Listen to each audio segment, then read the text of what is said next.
नमस्कार dear student. SPC government college Ajmer के समाजशास्त्र विभाग में पुनः आपका स्वागत है, अभिनंदन है। स्टूडेंट्स, हम बी पार्ट ट्रस्ट का फर्स्ट पेपर समाजशास्त्र के सिद्धांत का अध्ययन कर रहे हैं। तीसरी यूनिट चल रही है।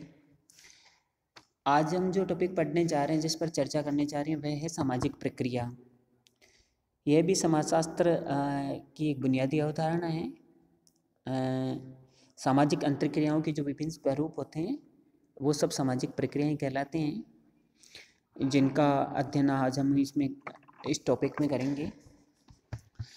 डियर स्टूडेंट्स, सामाजिक प्रक्रिया को समझने के लिए सबसे पहले हमें सामाजिक अंतर्क्रिया और सामाजिक संबंधों को समझना जरूरी है, क्योंकि वो समाज और सामाजिक व्यवस्था की नींव है, प्राणवायु है।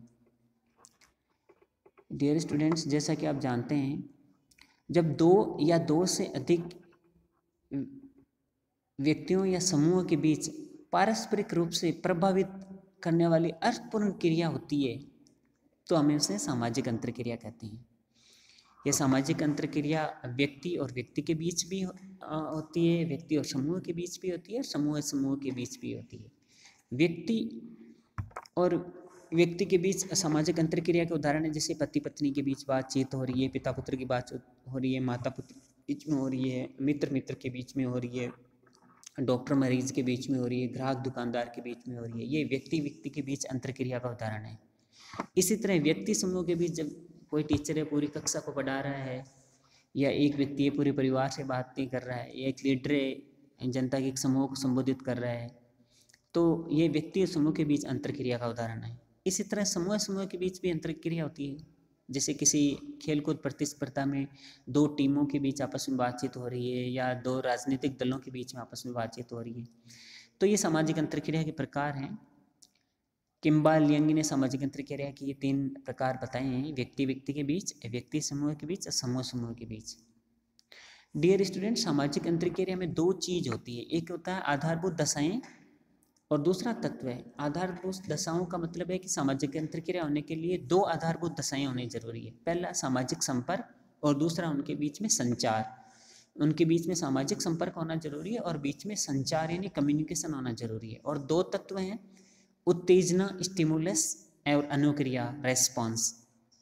इनके बिना सामाजिक अंतर्क्रिया संभव नहीं है। जब हम बात करते हैं कि 2 या 2 से अधिक व्यक्ति या समूह के बीच पारस्परिक रूप से प्रभावित, यहाँ संपर्क और संचार दोनों दशाएं अंतर्निहित हैं। तो 2 या 2 से अधिक व्यक्तियों समूह के बीच पारस्परिक रूप से प्रभावित करने वाली अर्थपूर्ण क्रिया, यानी जिसमें उत्तेजना और अनुक्रिया हो, वह अर्थपूर्ण क्रिया है, उसको हम सामाजिक अंतर्क्रिया कहते हैं। और व्यक्ति और समाज में निरंतर सामाजिक अंतर्क्रिया चलती रहती है।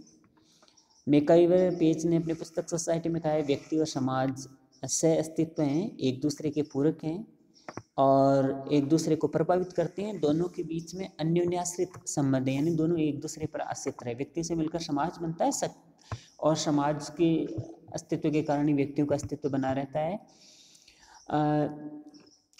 व्यक्ति और समाज के बीच में संबंध का ये जो विवेचन है, ये सामाजिक अंतर्क्रिया पर आधारित है, और समाज में इसी से सामाजिक संबंध बनते हैं। समाज में जो विभिन्न सामाजिक संबंध है, व्यक्तित्व है, समाज व संस्कृति है, इन सब का आधार सामाजिक अंतर्क्रिया ही है। सामाजिक अंतर्क्रिया के बिना संभव नहीं है। सामाजिक अंतर्क्रिया की बारंबारता से जो प्रतिमान बनते हैं वही सामाजिक संबंध कहलाते हैं। और हम जानते हैं समाज सामाजिक संबंधों की एक अमूर्त और व्यापक व्यवस्था का ही नाम है।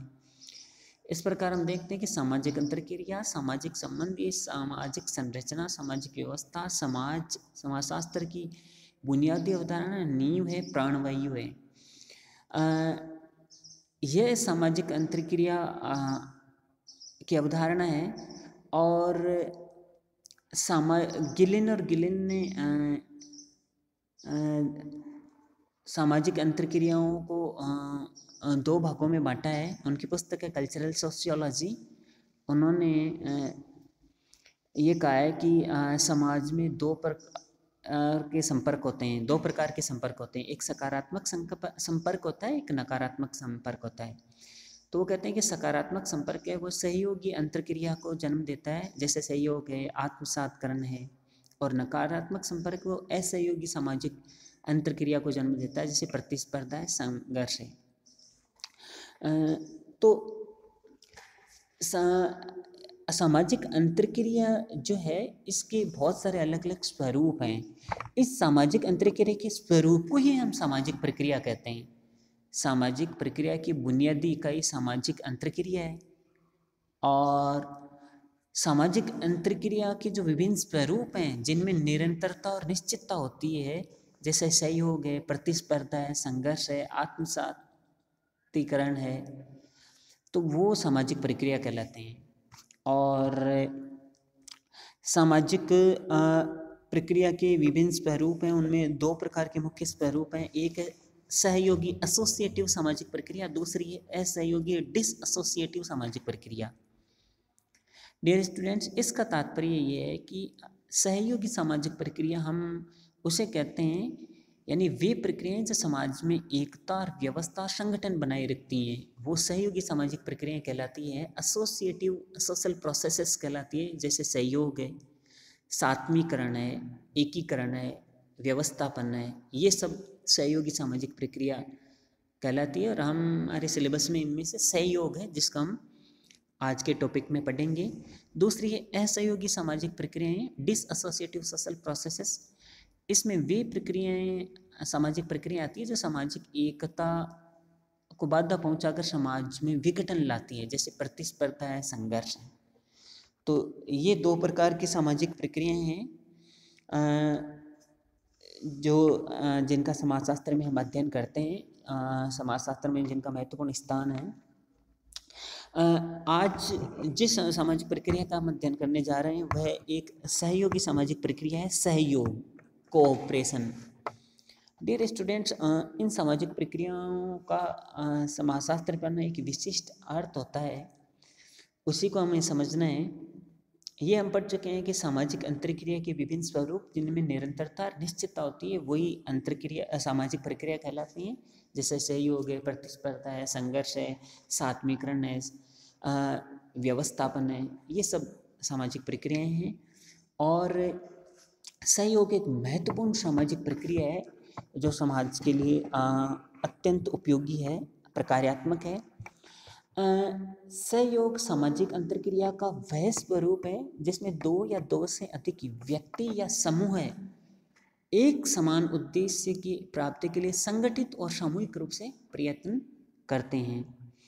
ये मानव जीवन का मूलभूत आधार है, सामाजिक जीवन का मूलभूत आधार है।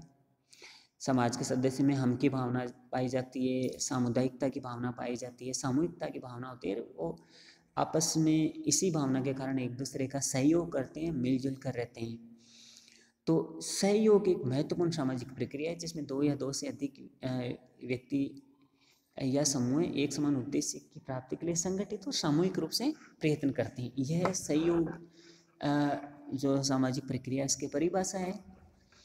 अमेरिकन समाजशास्त्री मैकइवर पेज ने अपनी पुस्तक सोसाइटी में दो प्रकार के सहयोग बताए हैं, एक है प्रत्यक्ष सहयोग और दूसरा है अप्रत्यक्ष सहयोग। मैकइवर एंड पेज का कहना है कि जो प्रत्यक्ष सहयोग होता है उसमें आमने सामने के संबंध होते हैं और प्रत्यक्ष रूप से एक दूसरे का सहयोग करते हैं। जैसे टीम खेल रही है और आपस में खिलाड़ी एक दूसरे का सहयोग करते हैं, यह प्रत्यक्ष सहयोग है। और इसी तरह परिवार में विवाह इस तरह का कोई कार्यक्रम है, सभी परिवार के सदस्य मिलकर काम कर रहे हैं, तो ये प्रत्यक्ष सहयोग है। दूसरा उदाहरण उन्होंने दिया अप्रत्यक्ष सहयोग। इसका तात्पर्य है कि हम जब अप्रत्यक्ष रूप से सहयोग करते हैं, यानी जिसमें आमने सामने के संबंध नहीं होते, वह अप्रत्यक्ष सहयोग कहलाता है। जैसे बहुत बड़ी फैक्ट्री है, उसमें कार का निर्माण हो रहा है, लेकिन उसमें अलग अलग जो मैकेनिक हैं, टेक्नीशियंस हैं, वो कार के अलग अलग पुर्जों को तैयार करते हैं और फिर उन सब के सहयोग से मिलकर एक कार बनती है, तो ये अप्रत्यक्ष सहयोग का उदाहरण है। तो इस तरह मैकइवर एंड पेज ने सहयोग के दो प्रकार बताए हैं, दो स्वरूप बताए हैं। जाने माने समाजशास्त्री प्रोफेसर ग्रीन ने अपनी पुस्तक sociology and analysis of modern society, उसमें सहयोग के तीन प्रकार बताए हैं, प्राथमिक सहयोग, द्वितीय सहयोग और तृतीयक सहयोग। प्रोफेसर ग्रीन के अनुसार प्राथमिक सहयोग का तात्पर्य है जब समाज में प्राथमिक समूह यानी परिवार है, पड़ोस है, मित्र समूह है में जब सहयोग होता है, वो एक समान उद्देश्य के लिए मिलकर संगठित रूप से काम करते हैं, जिनमें आमने सामने के घनिष्ठ अनौपचारिक संबंध होते हैं, तो उसे हम प्राथमिक सहयोग कहते हैं। और द्वितीय सहयोग वह सहयोग होता है जिसमें आधुनिक समाज में हम देखते हैं कि द्वितीयक समूह महत्वपूर्ण होते हैं और उनमें आपस में सहयोग पाया जाता है, वह द्वितीयक सहयोग होता है। जैसे डॉक्टर और मरीज़ के बीच में, बस में कंडक्टर और यात्री के बीच में, ऑफिस में कार्यालय अध्यक्ष और अन्य अधिकारियों और कर्मचारियों के बीच में जो सहयोग होता है वह द्वितीयक सहयोग कहलाता है। इसके अलावा प्रोफेसर ग्रीन ने तृतीयक सहयोग की भी बात की है। तीसरा प्रकार उन्होंने सहयोग का तृतीयक सहयोग बताया है। इसमें उनका ये कहना है कि जब व्यक्ति और समूह है द्वारा अपने हित के लिए परिस्थितियों के साथ अनुकूलन किया जाता है तो वो तृतीयक सहयोग कहलाता है। जैसे व्यवस्थापन यानी अकोमोडेशन, या दो संघर्षरत राष्ट्र है वो परस्पर एक दूसरे के साथ समझौता कर लेते हैं, वो तृतीयक सहयोग है। या दो जातीय समूह के बीच में किसी बात को लेकर नाराजगी है, दूरी है या कोई विवाद है तो आपस में समझौता होता है, तो वो व्यवस्थापन है, अकोमोडेशन है, तो वो तृतीयक सहयोग का उदाहरण है। तो ये प्रोफेसर ग्रीन ने सहयोग के 3 उदाहरण बताए हैं। तो इस प्रकार हम देखते हैं कि सहयोग एक महत्वपूर्ण सामाजिक प्रक्रिया है जिसमें जो समाज के अनुकूलन और समाज में व्यवस्था बनाए रखने के लिए बहुत आवश्यक है और समाज के बेटरमेंट के लिए, समाज को ऊपर उठाने के लिए, समाज के प्रगति के लिए सहयोग एक आवश्यक और महत्वपूर्ण सहयोग सामाजिक प्रक्रिया है जो समाज के लिए प्रकार्यात्मक है। इसके अलावा समाज के लिए दुष्प्रकार्यात्मक सामाजिक प्रक्रियाएं भी है जिनमें संघर्ष है, प्रतिस्पर्धा है। हालांकि हर सामाजिक प्रक्रिया के अपने सकारात्मक और नकारात्मक दोनों ही पहलू होते हैं, लेकिन सहयोग एक महत्वपूर्ण, अनिवार्य और आवश्यक सामाजिक प्रक्रिया है जो समाज की उन्नति, प्रगति और समाज के बेटरमेंट के लिए आवश्यक है। डियर स्टूडेंट्स, ये आज का हमारा टॉपिक है कि जिसमें हमने सोशल प्रोसेस की अवधारणा है इसको संक्षिप्त और सारगर्भित रूप से समझने की कोशिश की है। मैं उम्मीद करता हूँ कि आपने इसको अच्छे ढंग से समझा है। अपनी टेक्स्ट बुक से भी आप इसको पढ़कर समझेंगे और कोई भी कठिनाई है, कोई प्रश्न है तो आप हमारे साथ शेयर कर सकते हैं। थैंक यू, धन्यवाद।